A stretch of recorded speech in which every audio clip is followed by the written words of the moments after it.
কুয়ার পানি দিয়ে গোসল করে মসজিদে নববীর সামনে এসে বিশ্বনবী এবং সাহাবাদের সামনে দাঁড়িয়ে সাব্বাবা উঁচু করে বললেন, আশহাদু আল্লা ইলাহা ইল্লাল্লাহ ওয়া আশহাদু আন্না মুহাম্মাদান আবদুহু ওয়া রাসূলুহু।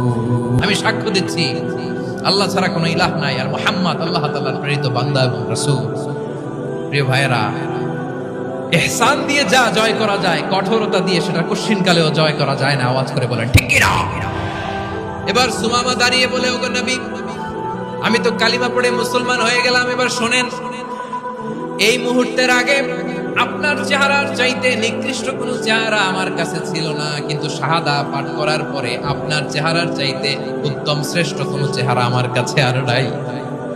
ও নবী, আজকের দিনের আগে ইসলাম ধর্মের চেয়ে নিকৃষ্ট অপছন্দনীয় কোনো ধর্ম আমার কাছে ছিল না, কিন্তু এই মুহূর্ত থেকে ইসলামের চেয়ে সেরা শ্রেষ্ঠ পছন্দনীয় কোনো ধর্ম আমার কাছে নাই।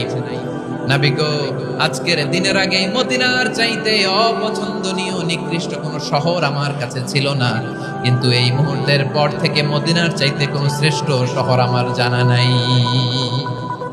সে ছিল গমের বড় ডিলার, গম বেচতো। কি বেচতো? তার গম কিনে মক্কার লোকেরা রুটি খাইতো। সে ঘোষণা দিল, আজকে থেকে মক্কাবাসীদের জন্য সব গম আমি হারাম করে দিলাম, মক্কাবাসী এখন না খেয়ে মরে। সুবহানাল্লাহ পড়বেন না?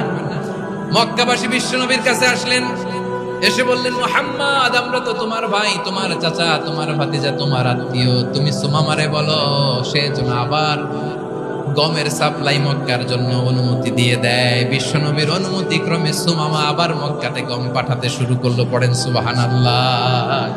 ইহসান, ইহসান দিয়ে আপনি যেটা জয় করতে পারবেন, you can win the heart of your enemies. ইহসান দিয়ে আপনি আপনার শত্রুর হৃদয়কে জয় করতে পারবেন। এজন্য আল্লাহ বললেন, ওয়া আনফিকু ফি সাবিলিল্লাহি ওয়া লা তুলকু বিআইদিকুম ইলাত তাহলুকা ওয়া আহসিনু ইন্নাল্লাহা ইউহিব্বুল মুহসিনিন।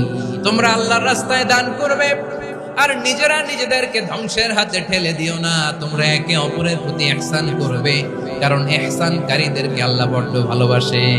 সুবহানাল্লাহ পড়েন।